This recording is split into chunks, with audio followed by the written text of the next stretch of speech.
It's no surprise that the wannabe dictator Trump is sour and angry about his arraignment. He's mad that he's being charged with the crimes that he's committed when he believes that he is free to do whatever he wants because he's a former president. Sour and angry. That's how former President Trump is reportedly feeling after yesterday's historic arraignment. I immediately knew with his body language that he wasn't happy. He was definitely pissed off, and he was also kind of raging on the plane, I was told. According to reporters in the courtroom, Trump became increasingly irritated as the hearing progressed. He was fingerprinted but not handcuffed and did not have his mugshot taken. It's time we stop giving politicians special treatment just because they're a politician or a former politician. He should have been handcuffed and had his mugshot taken just like any other citizen who committed a crime.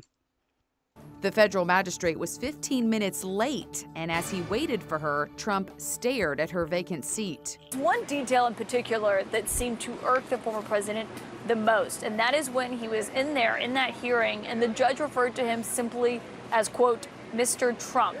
Now, he is someone who, at his Bedminster Club where he is back tonight or when he's at Mar-a-Lago, I bet he forces everybody to call him former President Trump because this guy has a big ego that he needs to feed constantly. he is still referred to by those around him as President Trump. He was cautioned. Oh, President Trump, not even former president. He still believes that he is the actual president of the United States.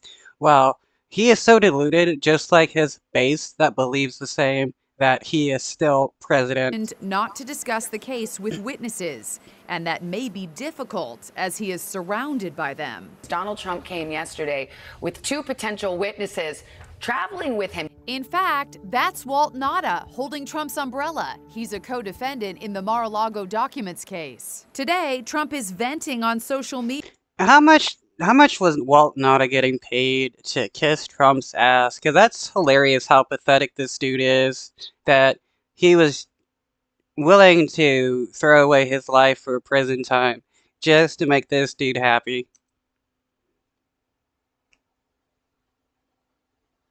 Calling on the Supreme Court to intervene. Crazy. It's election interference, and the Supreme Court must intercede. MAGA.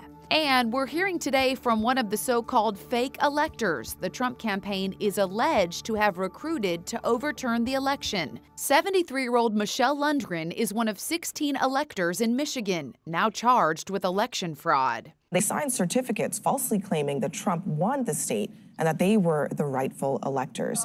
Lundgren says she was duped. And they did have me sign a little piece of paper with the rest of the people that were in there that I did not know. What did you think you were?